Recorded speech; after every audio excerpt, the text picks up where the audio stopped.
Сталиндин жетекчилиги мезгилинде коллективдештирүү, байлардын кулакка тартылышы жана репрессия сыяктуу капсалаңдарга дуушар болгон эл улуу ата мекендик согуш учурунда жана андан кийинки жылдарда Сталинди ата журтун коргогон бир ата сыяктуу көрө башташкан. Ушул себептен 1953 жылы Сталиндин өлгөнүн уккандар кадимки өз аталары өлгөндөй кайгырышкан. 53 жылдын март айында Сталин өлдү. Элге менимче 8 март күнү жетти Сталин өлгөнү. Ошондо кичинекей ар бир райондун айылда бир канча үйлөргө бирден жанагы катуу сүйлөгөн эски радиолорду, эски радио. Ошондон келгенде Сталин өлгөндө кадимкидей эл ыйлаган. Биз эми кантип жашайбыз деп. Кантип жашайбыз? Ошо ыйлагандын арасында биз бала болсок да, биз да ошолордун арасында болгонбуз. Апабыз ыйлап атса, агаларыбыз ыйлап атса, согуштан келген аталарыбыз ыйлап атса, анча-мынча кишилер ыйлап атса, биз кошо ыйлаганбыз. Сталиндин өлгөнү менин эсимде бар. Ошо негизинен эсимде болгону, ошо элдин ыйлап, ушул Сталинге болгон нагыз чыныгы, нагыз сүйүү мамилеси болгону. Жок болсо жаман көрсө ыйлабайт эле да. Кантип жашайбыз? Эми бизди ким башкарат эле деген нерселер болгон болчу. Сталин өлдү дегенде баарыбыз ыйладык. Жанагы 4-класста окучу эле бечара бөбөгүм 40-жылдын. Өкүрүп бакырып ыйлап келатат коронун аягында. Атам өлдү эле, атам өлдү деп. Анда апам айтат: "Эртең менен эле атым бүтүп калпаска, жумушка кетти эле, атым минип кетпеди эле, кайра өлүп калыптыр" деп. Атасы көрсө Сталин турбайбы? Мектепте Сталин атабыз өлдү дегенде мугалимди ыйлап, балдарды ыйлап, чурулдап, а бала түшүнбөй иним. Атам өлдү деп апасын айтса кайерге өлүп калыптыр деп сураптыр. Как раз Сталин өлгөндө Болдовский бул. Ошондо 3-4 күнү бүт Красное поледе цветы. Буквально всенародные трогательные. Ошондо канча кишилер, врачтар өлүшүп, меня пустите, я вылечу деп ушинтип ушундай болгон да. Мен ошондо Молотов мектебинде директор болчумун. Сталин өлдү деп радиодон кабар берип калды. Ошондо мен мугалимдердин айлыгын алып келейин деп райондо болгонмун. Райондун центринде радиодон ошентип кыйгырып калды. Көчөдө ыйлабаган адам калган жок. Сталин ушунчалык адамдардын жүрөгүнө макам сакталган экен да. Ал эми көчөдө элди көрүп баарыбыз деле ыйладык. Сталин өлүп калса, Сталин жеңди эле немистерди. Эми биз кандай жашайбыз? Бизди дагы башкалар басып алып коебу деген ойго келип ушунчалык катуу ыйлаганбыз. Социализм жакшы болчу, болот эле жакшы. Эми боло турган болгондо Сталин өлүп калды да. Сталинди ушактап азыр адамдарды өлтүргөн, Сталин жаман деп атпайбы? Бекер сүйлөйт. Бекер сүйлөйт. Сталин абдан жакшы адам болгон. Эски китил менен өттү. Сталинди мына ушактабасы жаманатты кылышат. Тетирип жүргөн деп эч кандай андай эмес. Сталин мына биздин айрыкча мына ошо чыгыш жакка мына ас улуттарга буларга Сталин ата болчу да. Сталин бизге ата болчу. Бирок канткен менен жашоо уланган. Сталиндин өлүмү тууралуу кабар 8 мартка туш келип, аза күтүү жарыяланганына карабастан аялдар 8 март майрамын тымызын өткөрүшкөн. Эртең 9 мартта коюлат да 8 март майрам болуп атпайбы? Анда деле майрам керек турбайбы? Анан ал кезде жашыраак кезде мугалимдер жашпыз, анан мектепке кара чүпүрөк менен стенд чыгарып койдук. Кара чүпүрөк менен, кара менен жаздык, стендерди илип койдук мектепке. Анан кийин отура турган үйүбүзгө келип, каалга терезенин баарын бүтөдүк. Киши көрбөсүн, Сталин болса, отурат айтат, колхозчулар укпасын деп анан бирге отуруп. Анан ошо саат бир 2-1 деле тарап кеттик. Анан эртең менен тыпайып барып эле митингге катышып калдык, баары түндөгү отуруп.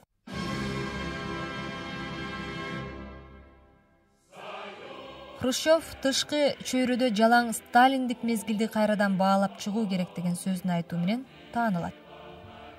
Кыргызстанда болсо Хрущев ачарчылык жана жокчулук менен кошо эскерилет. Анткени менен тышкы дүйнөдө болгон өңдүү эле Кыргызстанда да Хрущевту Сталиндик мезгилдин жараттарынан арылтууга аракет кылган тарабы менен эскергендер да табылат. Хрущевтун доору начар эле болду. Начар болду. Анткени эл арпа нан жеп калды. Эл менен анын алакасы келбеди. Ошол Маленков берген байталды Хрущев келип кайталды деп атпайбы. Малдын барын кайра алып алды. Мал алганда кызык болду эл. Ой, кокуй деп. Баягы эчакы өлгөн атасына малды союп жиберди. Малды жаман жок кылып жиберди. Аны жылкыны жаман коргонуп койду. Ой, 40 жумурткага bir жылкы. Эмне деген уятсыздык. Жылкыны көрсө жоготуш керек экен. Жылкыны жок кылып койсо айыл чарба төмөндөйт. Элдин колунда турмуш болбосо, мал болбосо, экономика кайдан? Продукты магазинде иштеп турам. Un деген жок. Нан деген жок. Кара сүлүү ундар, арпа ундар келет. Баягыны килограммдап туруп элге таркатам. Жаман көргөндөрү бар, жакшы көргөндөрү ысытчу, демеле ушундай жанды кейтип кетишет эле да. Бизге жүгөрүнүн удар экен деп килдеп жүгөрүнүн жедире баштады. Бул убактыда тырпыбыз тышка айланып, айлабыз кетип, амалыбыз куруп турган болчу. Хрущевдун да кээ бир жакшы жерлери болгон. Себеби Хрущев мына Арал деңизин бүт бойдон рабочуларды, элди, бош жүргөндөрдүн барлыгын алып барып пароход менен Арал деңизине түшүрүп коюп, каалагандай курулуш кур, каалагандай кент тап, карагай кес, балык жаса, ошол жерден кимди кааласаң ошо күйөөгө тийгиле деп жеткирип таштап, ошол жерден нефти жана газ чыгып, орус элинин бир топ жагын байытып кетти. Бирок жанакыдай Америкага сатылып, Хрущев чаржаңдап жаман кылды. Ачка арык кылып кыйнап таштады. Биз тетиги аэропорттун бер жагында турар элек. Хрущев келет деп 3 күнү күттү. Анан ошондо тетиги биз менин жолдошум өзү тиги Жумгалдан да. Ошондон 1-2 башкарма мындай немеге неме салганга бир жанагы бытбылдыкты эмне деп койчу элек. Бөдөнү алып келиптир. Анан бөдөн учурат экен. Эми ошону мен ошондо таң калдым, ушундай да болот экен деп. Анан аэропорттон бери чыга берген жерде ошону тиги келатканда мындай учуруп коет экен да, учуруп туруш керек экен. Ушундай жетиштик дегениби, же ушундай чыгат дегениби. Анан тиги Салмырбек айтты, эми жиндисиңер ушу жерге силер бөдөнү алып келип. Ал деген Хрущев деген машина тиги самолеттон түшөт дагы машинага отуруп эле кетет. Бөдөнүнүн эмне кереги бар силерге деп койду. Ами алып келдиби деп, алып келдик деп. Эми ошондой бир мындай бир турмушка туура келбеген жактары показуха да, биз ушундайбыз, ушундай болду деп. Бир жагынан дейм, ушунга чейин мен өзүм таң калам. Же ошол саясатты ошол Москвадан жиберип атабы, же ошо өзүбүздүн эле мынабы жергиликтүү эл ошону ойлоп чыгарып атабы. Ошондой бир туура эмес турмушка келбеген. Анда деле кыйын болуп, жакшы жашап кеттик деп деле айта албайм мен. Хрущевдун жашоосунда Никита Сергеевичтин бир мыкты жери, бирок ошо Никита Сергеевичтин бир мыкты жери ушул болду. Биз өзүбүздү тигил бул ой айтканы эркин сезип калдык. Мурда бир эле эпизодду келтирейин. Кичинекей кезинде биздин тиги Анарбайдын көпүрөсү деп коет, айылдан төмөн жакта. Ошондо Токой бар, Токойдун аягында пионер лагері бар эле. Ошол пионер лагеринде келип, райком комсомолдун секретары келип, биздин абалыңар кандай эсе курсагыбыз ачып атат. Антип айтпагыла. Совет өкмөтүндө, Совет учурунда, Сталин заманында антип айтпайт деп туруп атка жүргөнгө бизди көндүргөндө. Бирок Хрущевдун мезгили келгенде биз өзүбүз эркин сезе баштадык. Мынандай. Бирок акырындап кичине бардык жерде баягы коомдо башаламандык башталды да, мен өзүмдүн жеке көз карашымда. Анткени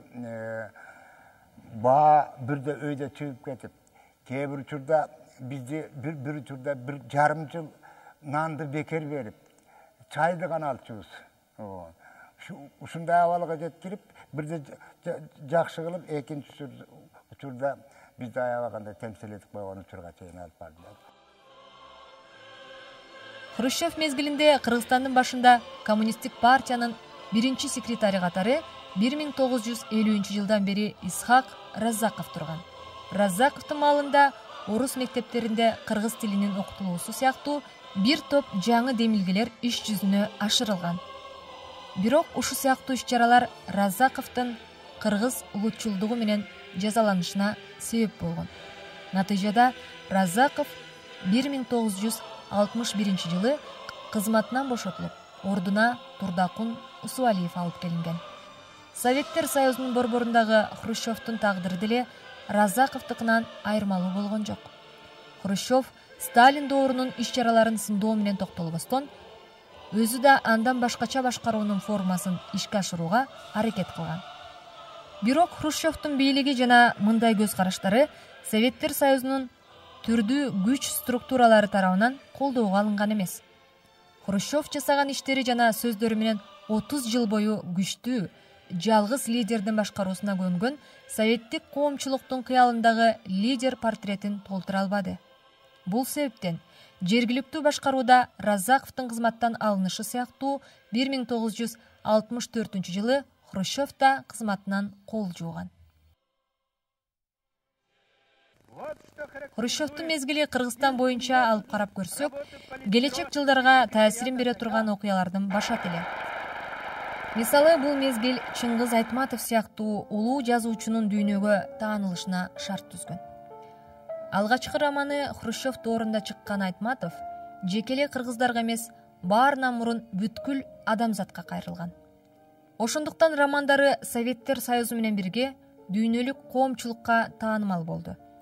Айтматов жазуу таризми менен жалгыз эле кыргыз атын дүйнөгө угузуп чектелбеген.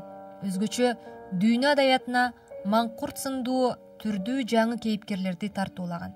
Чыңгыз Айтматовдун дүйнөлүк масштабтагы атагы бир тараптан советтик кыргыз кимдигин дүйнөгө угузуп, экинчи жагынан заманбап кыргыз кимдигинин калыптануусуна зор салымын кошкон.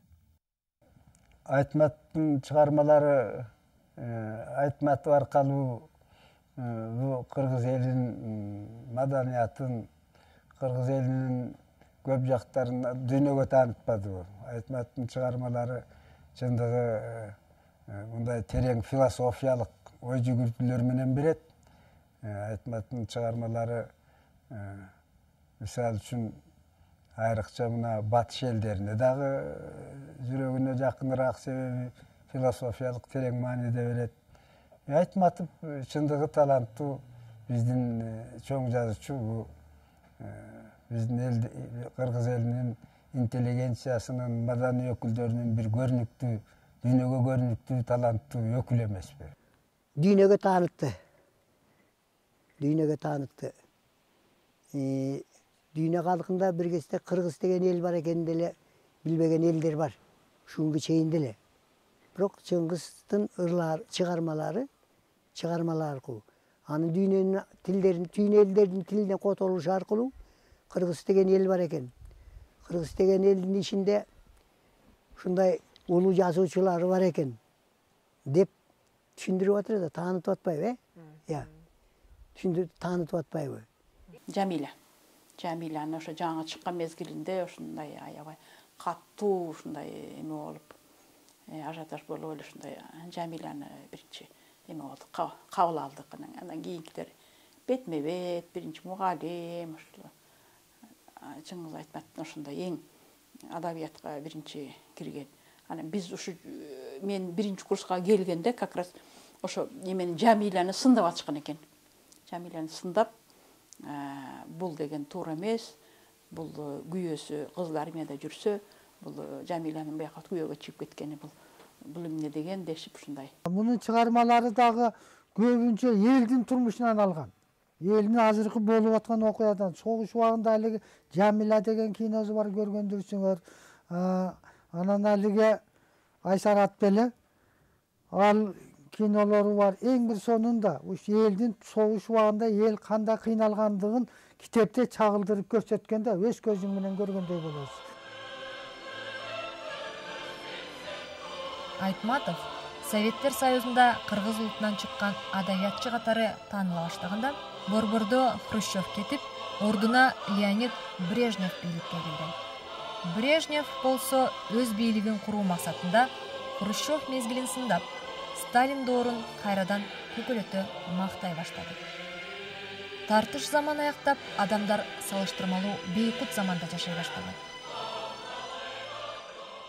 Бардык нерсе биринчи сортунду, экинчи сортунду адамдар жебей койгон. Мына шулардан жебей койгон, экинчи сортунун нанын жебейбиз деп. Иттер жеп аткан ундарды, мына магазин, шеерде магазиндарда.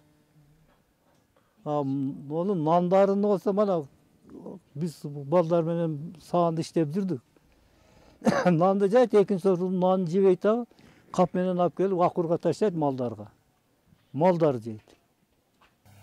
Мына Кунаев, он был личным другом Брежнева. Чогуш деген, да. Ана ошондо Кунаев теги Алматыда, там было несколько дач. Ар бир дачада сонун келиндер бар экен да. Хобби Брежнева было водка и женщина. Ана ошондо киши прилетал, говорят, келип түрүчүндө ошол жерден болуп, погулял и утром улетал. Об этом знали, как говорит один Кунаев. Но говорят, что казахи, мы все это знали. Дүкөндө каймак майлар толуп, ошолор бузулуп калды. Ишенесиң? Кумшекер арзан. Андай тыйын. Ет бирсем 15 тыйын. Дүкөндө турат. Базарда турат, бирсем, а дүкөндүкүн алмысынбайбыз. Ай кой бул. Холодильникке туруп калган бул. Жаман болуп калган. Базарда эле бара койчу деп, базарга чабат да, базардан алып келе коет. Базарда арзан, 1,5 сом килограмм. Мына. Ал убакта ушундай. Брежневдин учурунда жакшы анекдоттор бар болчу. Ошо анекдоттордун бири айткан, бул Брежнев учурунда коммунизм курулуп калыптыр. Брежневдин учурунда мамлекетти башкарбай эле жөнүндө кой берип жөн жашасыздар болуп турбайбы деп. Малая земля, целина деген башка кишилер жазып берген Брежневдин атын койгон, ысымын койгон китептерди окудук. Ошо боюнча конференцияларды өткөрдүк.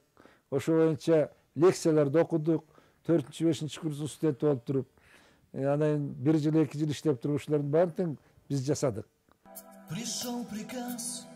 Брежнев кыргыз элинин эсинде өзү дагы жыргаган, элди дагы жыргаткан лидер катары сакталат. Бирок чындыгында Брежневдин доорунда ички жана тышкы саясатта бир кыйла кыйынчылыктар болгонун тана албайбыз. Мисалы, Брежневдин буйругу менен Советтер Союзунун Афганистанга аскер киргизиши СССРдин башка элдери сыяктуу эле кыргыз калкынын сезимине да бүлүк түшүргөн. Кыргыздарды, өзбектерди, казактарды афгандар менен согуштуруп атты да. Булар бирин-бири өлтүрүп атты. Дини бир мусулмандар. Тилдери окшош, карыша тажиктер бир тил, фарс тилдери. Өзүбүз менен өзүбүз согушуп аттык да кыргыз. Бул абдан жаман болду. Секретный жүрүп атты. Баягы Германия менен согушкандагыдай болуп өлгөн адамдар жөнүндө свидетеление ачык эле мынча адам өлдү десе. Жок, секретный айтпай турган КГБ ошону сактап, үйүнө алып келип өлүмүн таштап койгонда билип жүрдү. Көп адамдар өлдү. Бул Афганистан согушу өтө жашыруун болду да. Биз эч убакта ал жөнүндө сүйлөөгө акыбыз жок болчу. Ар бирибиздин артыбызда жанагы коргонуу комитетинин адамдары аңдып турар эле. Ошон үчүн биз эч убакта сүйлөй алчу эмеспиз. Бул биринчиси. Экинчиси, ар кайсы айылдарга келген, яшиктер, сөөктөр, кыргызча сөөктөр дейт, орусча прах. Мына ошолорду көрүп калчубуз. Ошондо дагы эч кандай сүйлөөгө акыбыз жок болчу. Сүйлөй турган болчубуз, бизде ошо сураккалар эле. Ошон үчүн Афганистан согушу жөнүндө биз согуш бүтүп, Советтер Союзу талкаланганга чейин биз эчтеке билчү эмеспиз. Эми башка мамлекетке биздин мамлекеттеги жаштарды апарып, канча жаш балдар кырылып өлүп кетти ошакта. Ата энеси боздоп ыйлаган боюнча калды. Аларга андай кылыш керек эмес болчу. Ар бир гражданин өзүнүн мамлекетин, өзүнүн туулуп өскөн жерин коргош керек эле. Бекерге биздин жаш балдарды апарып атылып өлүп жок болду. Көп адам өлдү. Биздин айылдан эле 3 өлүп келди. Бүгүн Кыргызстанда ооган согушун керектүү согуш болгондугун айткандардын жанында керексиз согуш болгон деп эсептегендер да бар. Анткен менен адамдар кааласа, каалабаса да Советтер Союзунун букарасы катары бул согушка катышууга мажбур болушкан. Ошондуктан улуу ата мекендик согушка катышкандарга 1979-1989 жылдар аралыгында Афганистан согушуна катышкандар жана кайтпай калгандар да кошулду. Кабар келиптир, өлдү деп.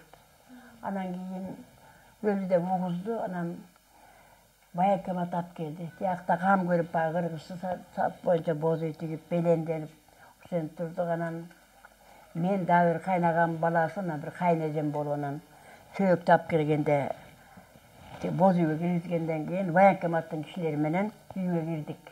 Анан жанакы Караколдогу пединститутта мугалим болгон бала болчу. Анан ошол бала сурады. Мен эле жапылдап кайдан сурады берем. Могу сөөктү кыйратканда жанагы гроптун бети мынчалык жери ачык болуш керек да, айнек. Эмне үчүн бул айнек сырдалып калган деди. Эмне үчүн сырдалып калган деди. Анан ал жогун чындыгында түшүнө алган жокпуз, сураган жокпуз.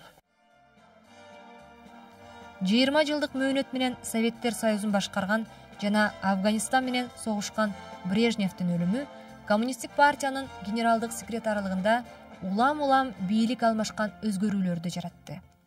3 жыл ичинде Советтер Союзунун башына Юрий Андропов, артынан Константин Черненко жана акыркы болуп Михаил Горбачев келди.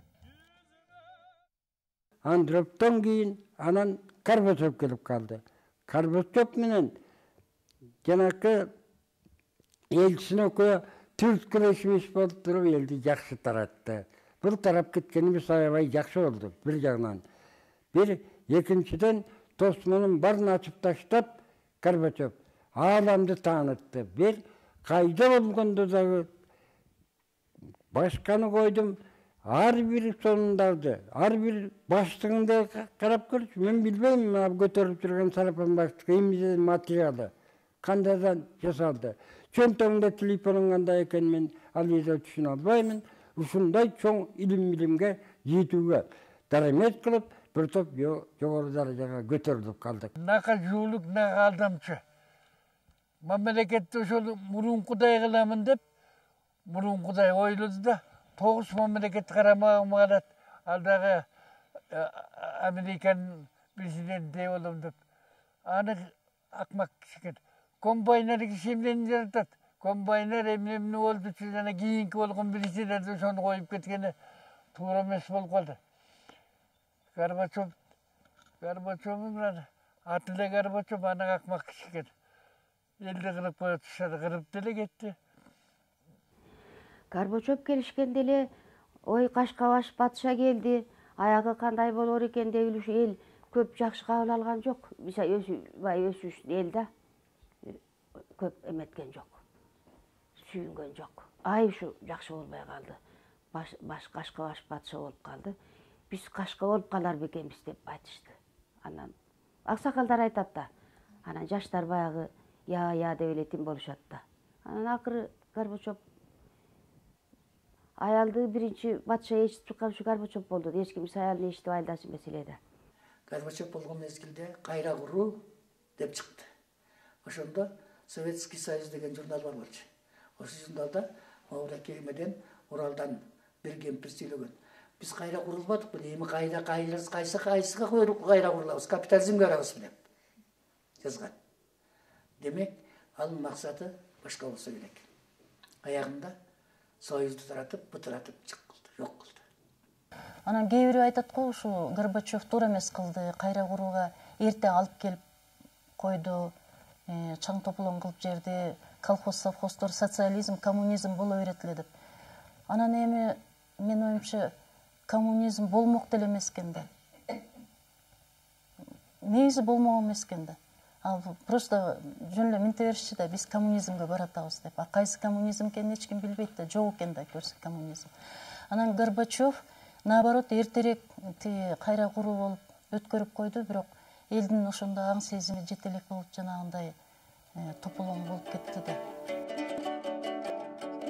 Горбачев мезгили бардык Советтер Союзундагыдай эле Кыргызстанда да маанилүү өзгөртүүлөрдү өзү менен кошо алып келди. Баарынан мурда Турдакын Нусубалиев Горбачевдун жаңы саясатына баш ие албады деп айыпталып, 1985 жылы кызматынан бошотулду. Ордуна Горбачев сыяктуу жаш жана анын саясатын Кыргызстанда жүргүзө ала турган Абсамат Масалиев олтурду. Мына ушундай жагдайда 19 август 1991 жыл соккусу келди. КГБ жана Совет армиясынын генералдарынан түзүлгөн бир топ Горбачев Крымда эс алууда жүргөндө Москвада Горбачевдун катуу ооргандыгына байланыштуу кызматтан кеткенин жарыя кылышты. Бирок калк бул учурда эркиндиктин даамын татып, мурункудай зордук, зомбулукка таянган режимге кайтып барууну каалабай калган эле. Эгемендүүлүктү орнотушка көй эмгек, көп убакыт керек болчу. Биз орустардан өзүбүздүн күчүбүз менен, өзүбүздүн кыйындыгыбыз менен орустардан эгемендик алган жокпуз. Бизди орустар көкүрөгөбүздөн түртүп, өзүңөр ок аткыргыла деп түртүп койду. Биз эгемендүүлүктө бир кан төгүп алганыбыз жок. Бизге тарых өзү ушуну белек кылып берди. Эгемендүүлүккө жеткендин өзүнүн чоң артыкчылыгы бар. Биз өзүбүз өз алдыбызча экономикабызды, өз алдыбызча маданиятыбызды, өз алдыбызча элибиздин салт санаасын, жакшы нерселерди андан аркы өздөштүрүп, анан кийин өзүбүздү сырттагы элдер менен таанытууга мүмкүнчүлүк алдык. Бизди мына биринчи мына Түркия Республикасы, Түрк Жумурияты биринчи колдоду. Мына азыр дүйнөлүк элде кыргыз эли бар экендиги. Адамдарга, акылсыздарга эркиндик берип койсо, эшек оюн салып кетет деп. Көрдүңүзбү? Эмне деген сөз, а? Байыркы акылмандардын сөзү. Бул адамдарга ушу эгемен доорун көрүп турасың, жерибизди сатылды. Элибиз тентиди. Бизде аял затында 40 үйдөн тыюу деген укмуштай сөзүбүз бар эле. Кыздарыбызды баарын тең ушундай алаканга салып, ардактап, энелерди көтөрүп турчу элек. Мына ушунун барлыгын американизм талкалап, жаман кылып жиберди. Өзүбүзчө эркин мамлекет болгонубуз жакшы болду. Жакшы болгону мурда Союздун убагында динге уруксат берчү эмес. Атеист дегендер биз окуп жүргөндө атеисттер үйрөткөн, агар Кудай бар десең, Куран окуйм деген болсоң, молдолор мындай дей турган болсоң, сразу 2 коюп чыгарып кетип, мектептен айдай берген убактар болгон, окутпастан. Анан кийин жок, эме жок, динчилдер жаман, Кудай жок деп айтсаң, 5 коюп чыгара берген. Ушундай жаман болгон. Ал эми качан эркиндикке өткөнүбүздөн кийин жакшы болду. Мусулман мамлекет өз алдыбызча эркиндикти алдык, мусулмандыгыбызды кыла баштадык, мечиттер ачылды, молдолор жаш балдарыбызды окутуп, азыр динге эң чоң уруксат болду, бул жагы эң сонун болду. Ошентип кыргыздар 20-кылымга өз мамлекеттүүлүгүнөн кирүү мүмкүнчүлүгүнө ээ болду. Ушул жол менен кыргыздар ары улуттук кимдигин, ары тилин жана каада салттарын түбөлүккө сактап калуу ишеничин колго алышты. Азыркы тапта көз карандысыз мамлекетке ээ кыргыздар келечекке ишенимдүү карап, Кыргызстандын өнүгүүсү жана өлкө шартынын жакшыруусу үчүн далалат кылышууда. Эмесе, келечек Кыргызстанга көптөгөн жакшылыктарды алып келсин деген тилек менен программабызды жыйынтыктайбыз.